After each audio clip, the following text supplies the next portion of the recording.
قال حدثنا عبد الله بن يوسف قال أخبرنا أبيه عن عائشة أم المؤمنين رضي الله عنها أن الحارث بن الهشام سأل رسول الله صلى الله عليه وسلم فقال يا رسول الله كيف يأتيك الوحي؟ فقال رسول الله صلى الله عليه وسلم أحيانا يأتيني مثل صلصلة الجرس وهو أشد علي فيفصم عني وقد وعيت عنه ما قال وأحيانا يتمثل لي الملك رجلا فيكلمنا فأعي ما يقول. قالت عائشة رضي الله عنها ولقد رأيته ينزل عليه الوحي في اليوم الشديد البرد فيفصم عنه وإن جبينه لا يتفسد عرقا. یہ جو روایت ہے یہ عبداللہ ابن یوسف امام بخاری رحمۃ اللہ علیہ کے استاد ہیں.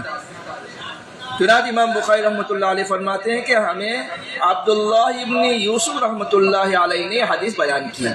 استاد کون ہے؟ عبداللہ ابن یوسف. ترجمہ کرو کیسے کہ عبداللہ ابن یوسف رحمۃ اللہ علیہ نے ہمیں حدیث بیان کی.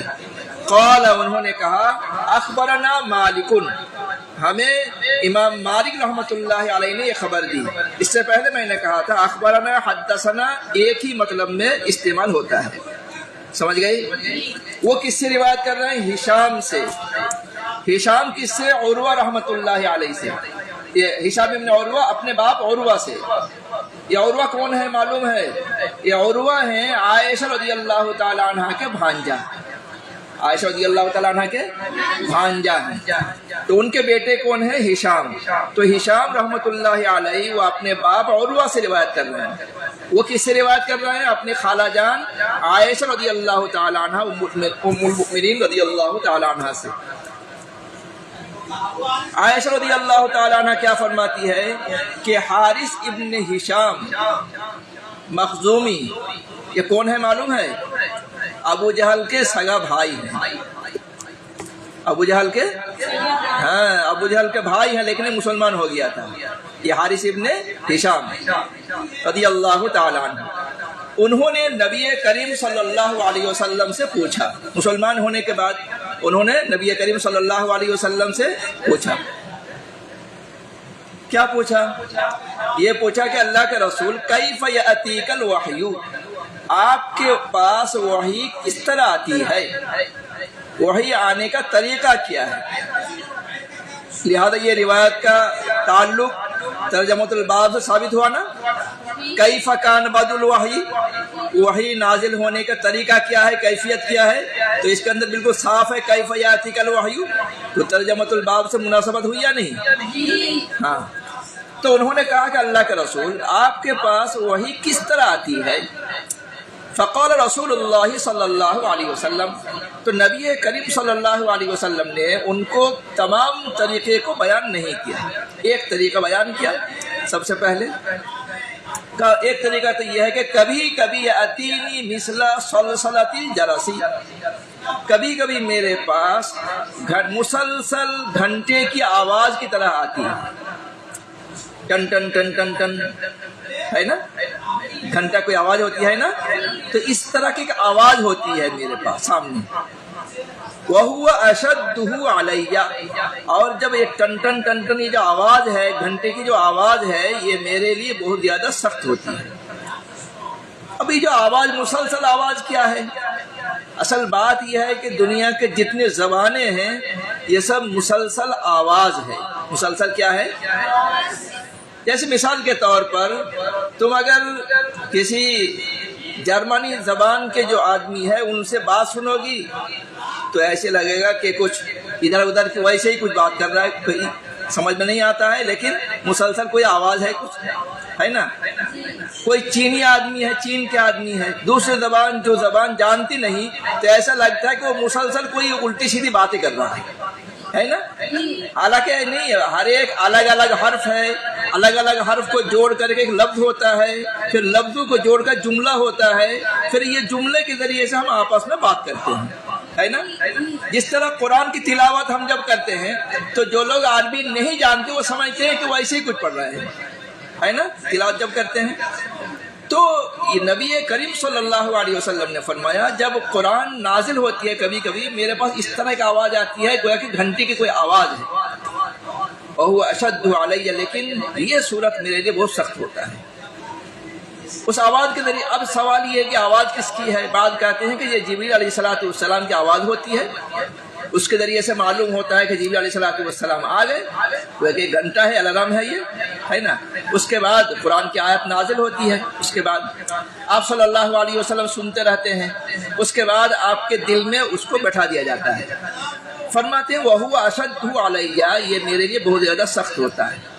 فَيَفْصِمُ عَنِّي، کہتے ہیں کہ وہ حالت مجھ سے ختم کر دی جاتی ہے، وہ کیفیت دور ہو جاتی ہے، یعنی وہ آواز ہوتی ہے، آواز ہوتے ہوتے وہ دل میں بیٹھ جاتی ہے نا، بیٹھ کر کے وقد وعیت عنہ ما قال، کہتے ہیں کہ فرشتے جو کہتے ہیں میرے دل میں وہ بات بیٹھ جاتی ہے، اس کے بعد میرے دل میں وہ بات بیٹھ جاتی ہے۔ ایک طریقہ تو یہ ہے۔ وَأَحْيَانًا يَتَمَثَّلُ لِيَ الْمَلَكُ رَجُلًا، اور کبھی کبھی میرے سامنے فرشتہ کسی آدمی کے شکل میں، یعنی جو رومال ہے سفید رومال سے ڈھپا ہوا ہوتا تھا، جس کی وجہ سے اس کی چہرہ عام طور پر نظر نہیں آتا تھا، سمجھ گئی؟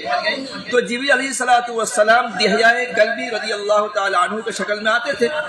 اب وہ نبی کریم صلی اللہ علیہ وسلم کے ساتھ جب بات کرتے تھے تو لوگ سمجھتے تھے کہ باتیں لائیں، اس کو سناتے تھے، آپ صلی اللہ علیہ وسلم کے دل میں وہ بات بیٹھ جاتی تھی۔ تو یہ بھی طریقہ ہے۔ عائشہ رضی اللہ تعالی عنہ فرماتی ہے کہ میں نبی کریم صلی اللہ علیہ وسلم کو اس حال میں دیکھا کہ نبی کریم صلی اللہ علیہ وسلم کے اوپر جب وحی نازل ہوتی تھی سخت سردی میں، بہت سردی ہوتی تھی، لیکن وحی کے سختی کی وجہ سے نبی کریم صلی اللہ علیہ وسلم کے بدن سے اتنا پسینہ نکلتا تھا کہ آپ صلی اللہ علیہ وسلم کے بدن سے وہ ٹپکنے لگتا تھا۔ کہتے ہیں کہ وَلَقَدْ رَأَيْتُهُ يَنزِلُ عَلَيْهِ الْوَحْيُ، یقیناً میں نے دیکھا کہ آپ صلی اللہ علیہ وسلم کے اوپر وحی نازل ہوتی تھی، فِي الْيَوْمِ الشَّدِيدِ الْبَرْدِ، یعنی سخت سردی کے دن میں۔ شدید بعد میں ہونا چاہیے تھا، صفت ہے نا، برد پہلے ہونا چاہیے، لیکن کبھی کبھی جس طرح صفت موصوف کو مضاف مضاف الیہ بنا دیتے ہیں نا، کبھی کبھی صفت موصوف کو کیا بناتے ہیں؟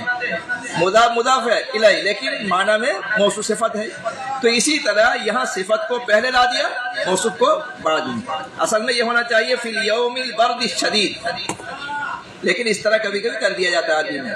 کہتے ہیں کہ سخت سردی کے دن میں دیکھتی تھی فَيَفْصِمُ عَنْهُ، نبی کریم صلی اللہ علیہ وسلم سے وہ کیفیت ختم ہو جاتی تھی، یعنی وہی نازل ہونے کا سلسلہ ختم ہو جاتا تھا۔ وَإِنَّ جَبِينَهُ لَا يَتَفَسَّدُ عَرَقًا، نبی کریم صلی اللہ علیہ وسلم کے پیشانی پسینہ سے بھر جاتا تھا، یعنی آپ صلی اللہ علیہ وسلم کے پیشانی سے پسینہ بہنے لگتا تھا، سمجھ گئی؟ کیوں؟ اس کی گرمی کی وجہ سے، اتنی گرمی ہوتی تھی اس کی وجہ سے آپ صلی اللہ علیہ وسلم کے پیشانی سے پسینہ ٹپکنے لگتا تھا۔ اس کے بعد ایک بات یاد رکھو کہ نبی کریم صلی اللہ علیہ وسلم کے اوپر وہی آنے کا سلسلہ شروع ہوا کب؟ جب نبی کریم صلی اللہ علیہ وسلم کا عمر شریف کتنا ہوا؟ 40 سال۔ 40 سال ہونے سے پہلے 6 مہینہ سے پہلے آپ صلی اللہ علیہ وسلم اچھے اچھے خواب دیکھتے تھے۔ کیا دیکھتے تھے؟ خواب دیکھتے تھے، الرؤیا الصالحہ، یعنی اچھے خواب دیکھتے تھے۔ جب اچھے خواب دیکھتے تھے تو آپ صلی اللہ علیہ وسلم کو تنہائی میں رہنا پسند ہونے لگا۔ کیا ہونے لگا؟ تنہائی۔ اس کے بعد جب ایک تقریباً 40 سال مکمل ہو گیا،